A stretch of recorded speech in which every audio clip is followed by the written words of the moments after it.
Wow. The first, I have to apologize that I'm the last Estonian who do not speak fluently English. And maybe my expressions are quite like childish or silly sometimes. Not at all. You come across rather clear. No.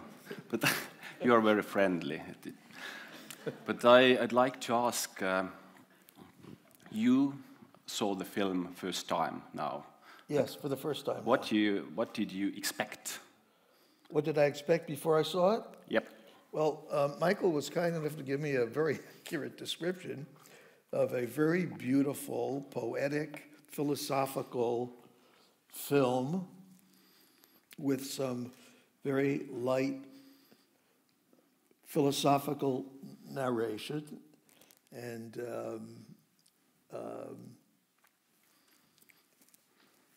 did you catch this? The philosophical line? Of course. Of course, I'm fluent in Estonian, and I was able to understand everything with the help of the subtitles. Okay. But I tried to, I was multitasking. I'm watching the film, I'm creating the music, I'm reading the subtitles, but I'm also listening to the speech pattern so that I could caress the dialogue as best I could. It could be very hard to do parallelly all these things, I think. Not so hard for me, but I was grateful. First, the film, it's a beautiful, very thoughtful film, and I was hoping there would be a few places in the film where I could open up and play mezzo forte to forte on the piano, and there were, no, I'm relieved that I'm talking to you now rather than talking to you before I saw your film and created all the music. But for me, it's a very thrilling experience to create in real time and to collaborate with other works. I create ballets with dancers and complex musical compositions with some select performers who can collaborate with me. But I love film, scored about 50 of them.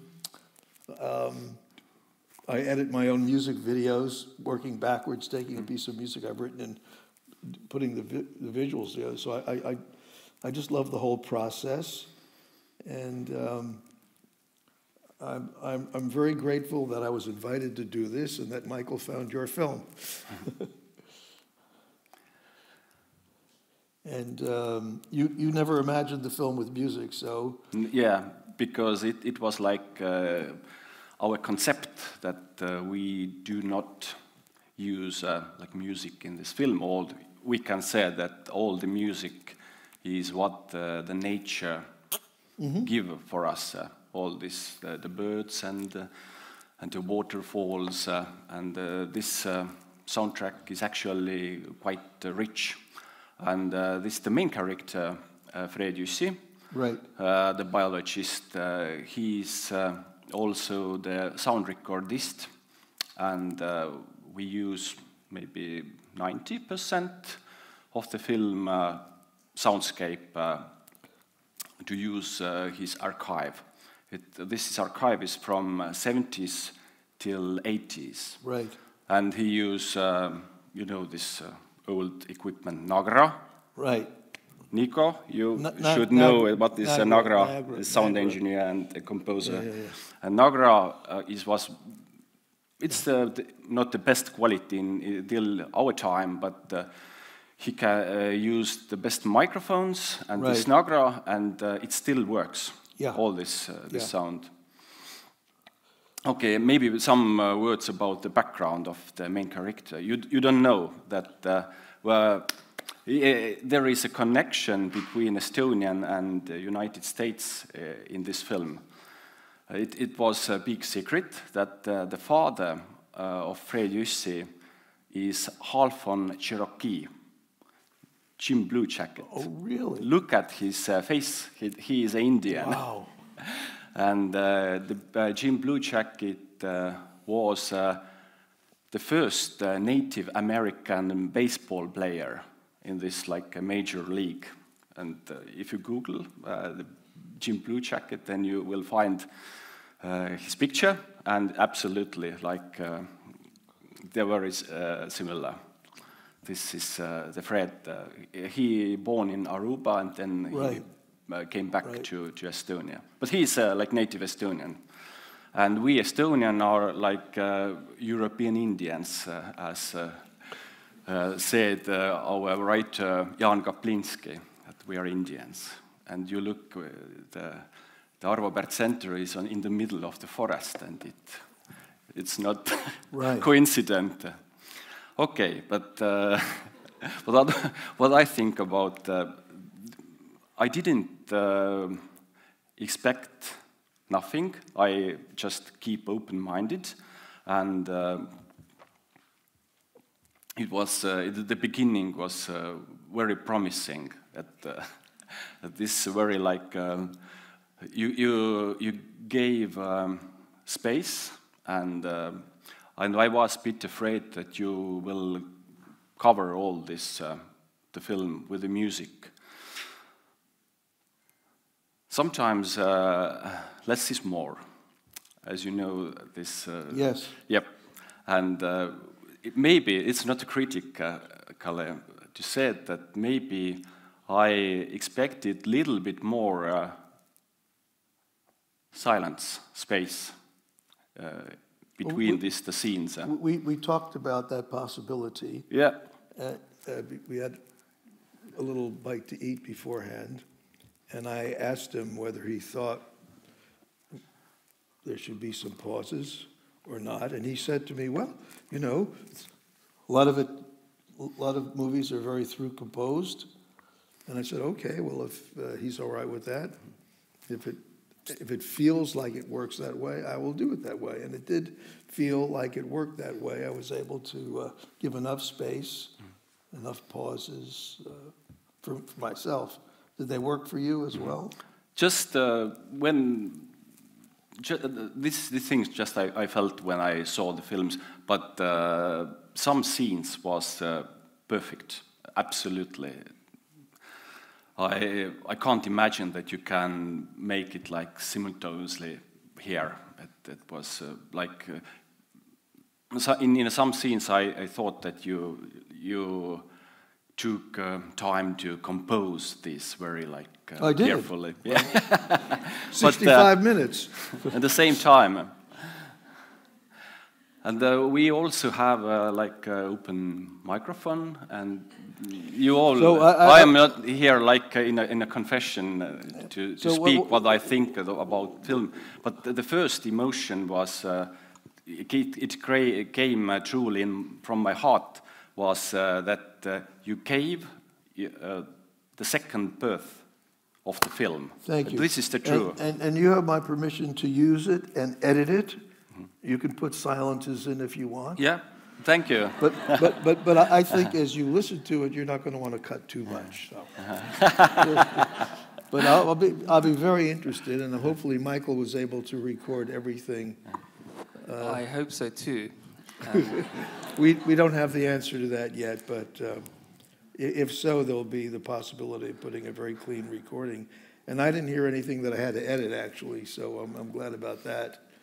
I don't usually play for 65 minutes without making multiple mistakes. I didn't do my disclaimer before the performance, which is a concert pianist practices 6-8 hours a day, marrying a finger to every note of a composition, and my fingers never know where they're going. So sometimes things can happen, but I didn't hear anything that bothered me. So, in one interview, you said that your fingers in the keyboard is like your tongue in your mouth. That's right. It took me a very long time. Well, first of all, it wasn't until 2011 at the Transatlantic Festival in Poznan, Poland, that I discovered my ability to create in real time, which I've been able to do since I was a child. was not common amongst my colleagues. I thought everybody did it because in the 18th, 19th century, everybody did do it. All the wonderful composers could do this thing. So I just took it for granted everybody did it. And then when I realized that my ability was not common, I began to think, well, what is the ability? How am I able to do this? And this might answer a lot of questions before you even ask them. And I had an epiphany that actually what I'm doing is completely analogous to human speech. We all speak a language. We don't have to form the sentences in advance, although sometimes we should, but we don't have to.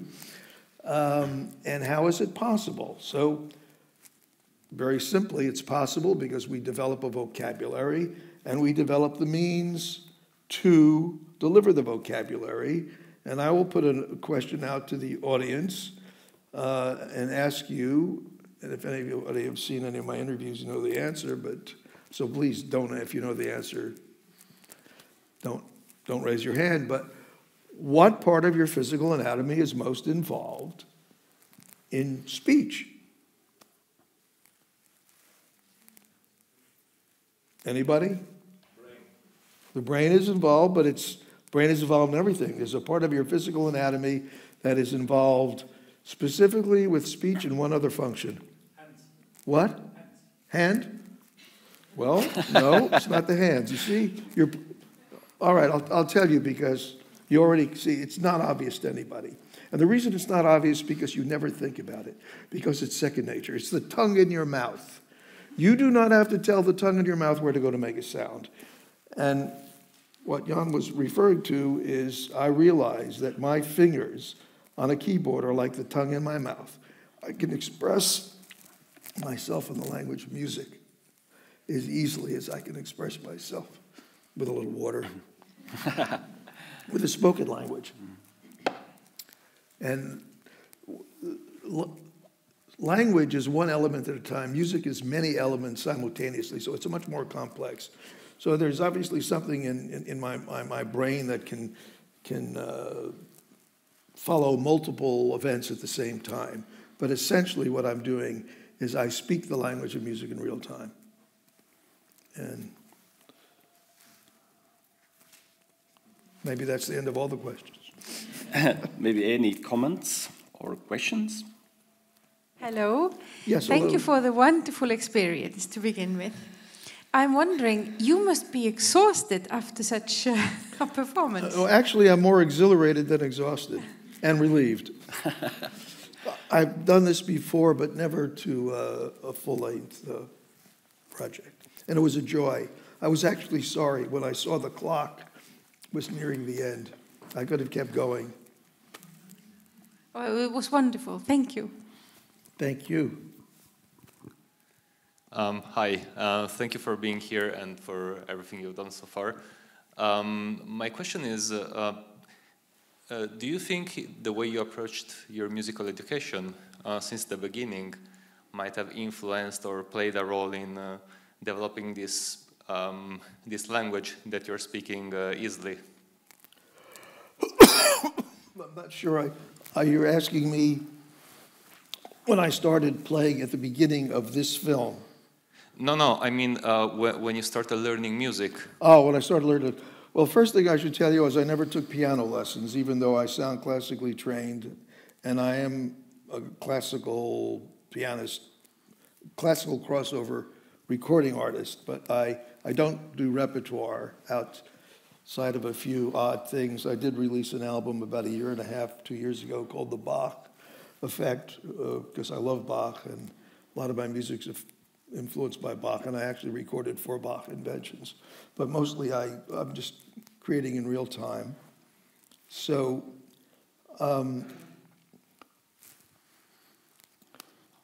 the best analogy I can give you as to the language that I use in any situation is, pretend you're in your car and you're talking to somebody on your mobile phone and you're seeing something very beautiful, and you just say, oh, I just passed this beautiful building or this beautiful lake or this statue or something.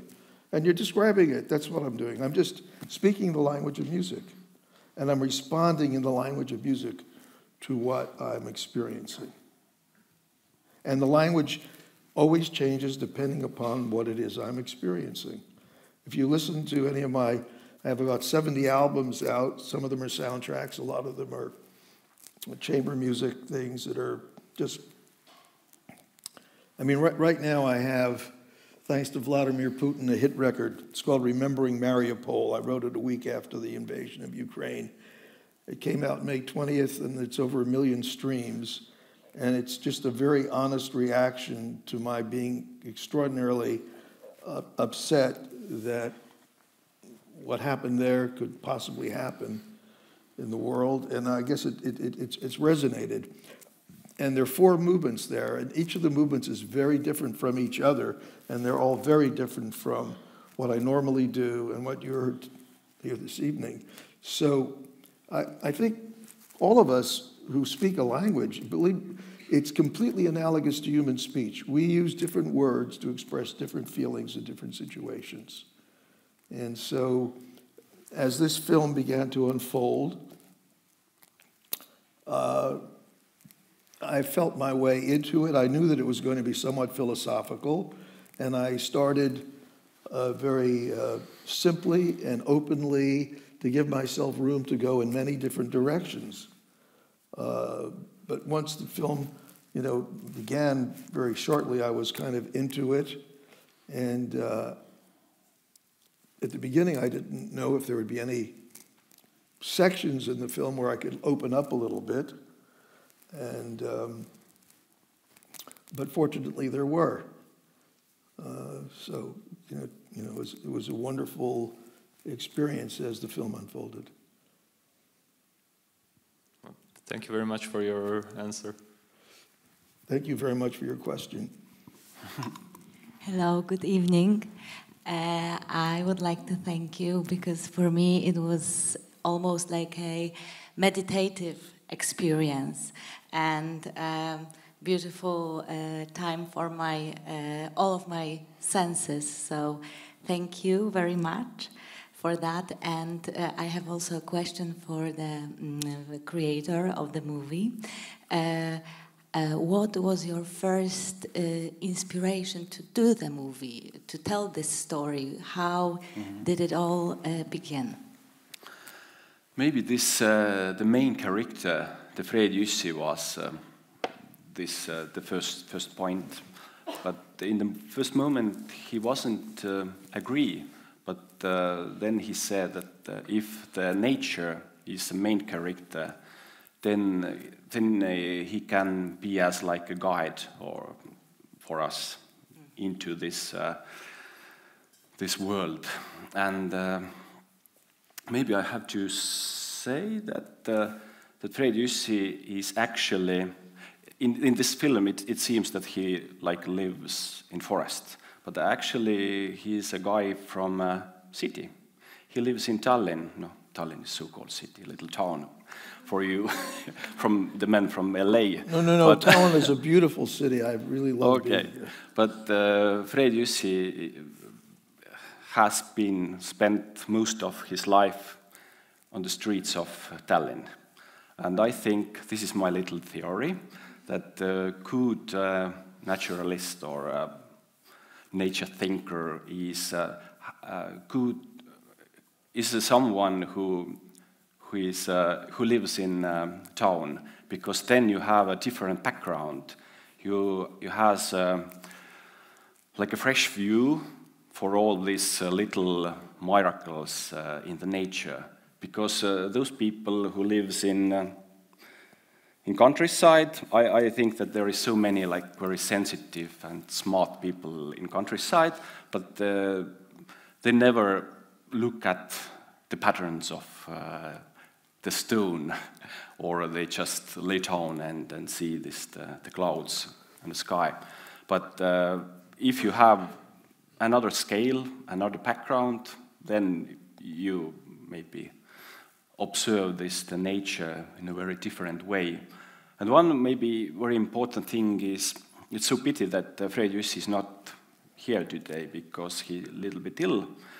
But I think that he really like your You'll play it for him. your music. Thank you. And there is one reason, because I think that music has been played so like a great role in his life. He was like freelance sound recordist and made so many works to Estonian radio. And during the 70s, there was like a special department of Estonian radio. It's a stereo studio, and there is quite like they heard there the classical music and jazz and all this avant-garde stuff. And I think that so many like influence from the music. Right. This came to him as a biologist from this time. And I think that he's the man, like, on the crossroad, the nature and culture. And this is maybe how to become a great philosopher. Michael, say something. I would like to offer my thank yous to this wonderful opportunity for us all to have been able to be here together. And it's a beautiful climax to a long day of wonderful and engaged discussions about film music. So all in all, I've just kind of been called here, and I'm just going to say I'm so glad this has come to materialize. Shockingly, I found out that you only had COVID 10 days ago. Yeah. So it was perfectly timed that it wasn't today, but it was 10 days ago. And that you look so spiffy and wonderful and full of strength and vitality. So many years for those possibilities to be able to be Thank you, Michael. continued. Thank you, William Goldstein and Jaan Tootsen. Thanks for you.